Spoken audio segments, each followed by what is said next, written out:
Hi, this is Guy with Cow on Head again, and today we are reviewing the 7th episode of Moonlight called The Ringer, which is a shortening of Dead Ringer, which can also mean doppelganger. I have no idea why it's called Dead Ringer. So yeah, it's pretty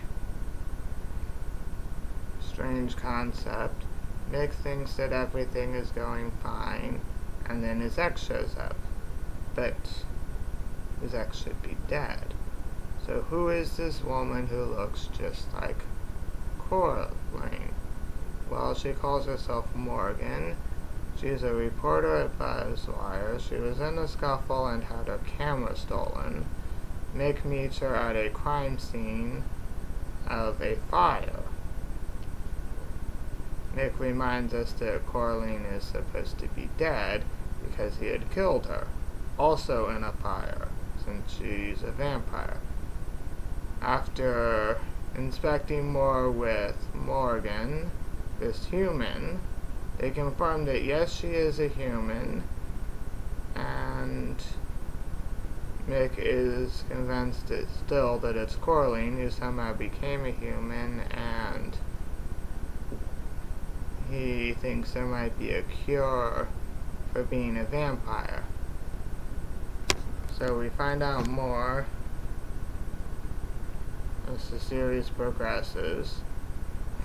Basically, a man named Frank killed someone, but in this fire, it's revealed in photographs there. And Beth is researching more on the fire too, but she's not as focused on as much in this episode, as she's there as usual. Basically, Joseph talks to Morgan some with Mick there. They smell that, yeah, she's a human. But, like I said, Mick isn't sure.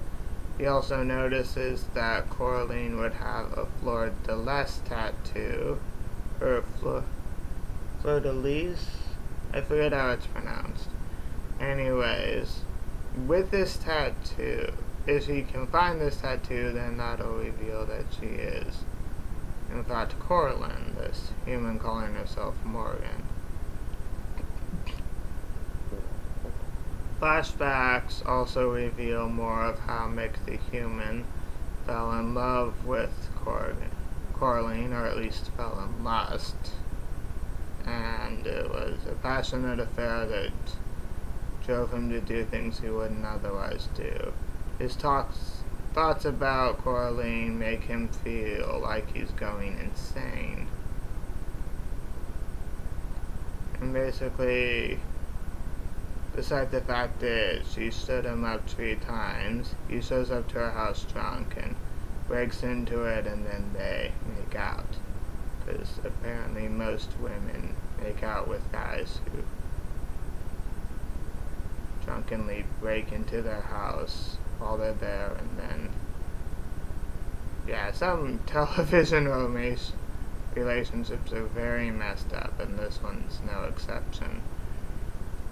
And although some of it might have been her playing hard to get, speaking of playing games, Nick is convinced that Morgan is playing mind games on her since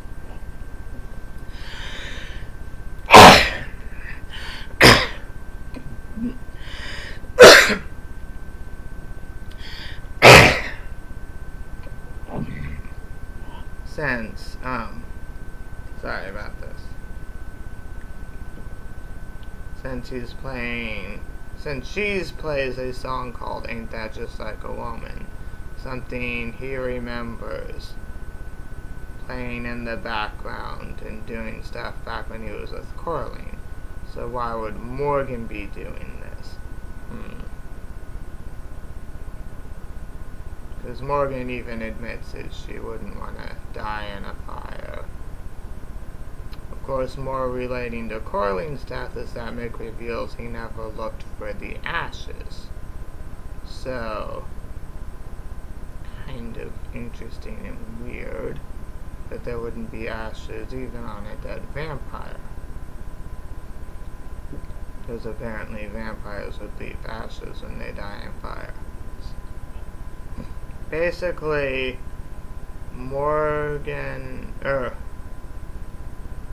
a line that really stuck with you. I don't even know what they meant with it, or if it would have been elaborated more on later if they could have. Joseph says that not even Corling could have pulled off a resurrection. It's never touched upon again, but they imply that it's possible for someone to resurrect themselves, or be resurrected somehow. Of course, it's possible because Jesus did it, but Jesus wasn't a vampire. But how could a vampire, maybe even human, but at least vampire, bring themselves back? We'll never know. Not in the world of this show, at least. And so,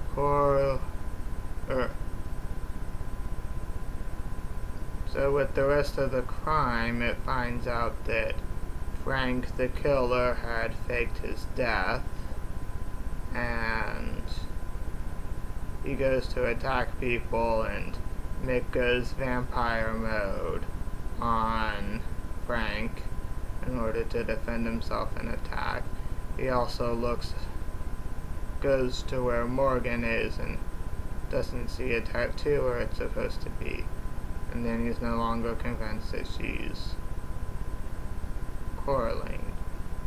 But we do get a glimpse at the end of her alone rubbing off concealer, revealing that there is in fact a fleur-de-lis tattoo. So maybe Morgan is Corling. What would happen? I guess I'll have to see later.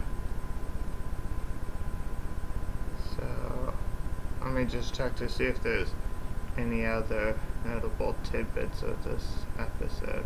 I really should just print out the notes and read them like off camera or something, and instead I have them on my laptop for various reasons, such as saving paper and the fact that the cat got on my lap the first time I did this, and then I couldn't grab the notes I had printed out.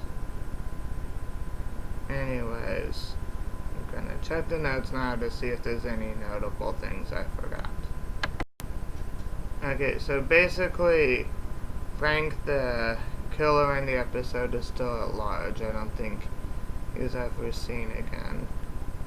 And I think he's human, although he could be a vampire. I'd have to check, because I know there was someone seen with someone later. I can't say too much now, so hopefully I'll mention that in the future. And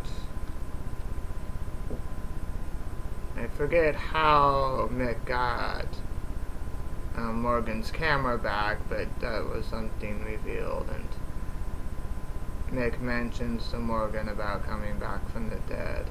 And Morgan thinks that he and Beth would make a good couple, even though Beth is with someone. And Corling was revealed to be with someone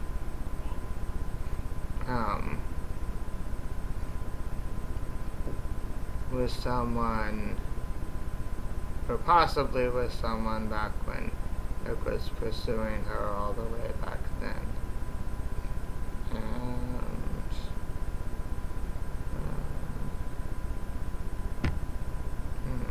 what else is there to say?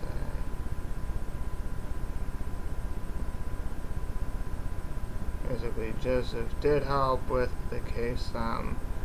Beth is mainly reporting on the story for Buzzwire, and it is hard to... I can't really think of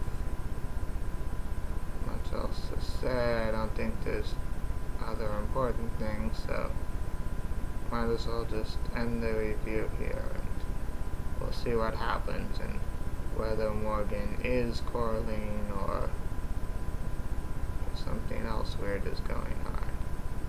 Because maybe she could be something else, but maybe not. Yeah, pretty weird, huh?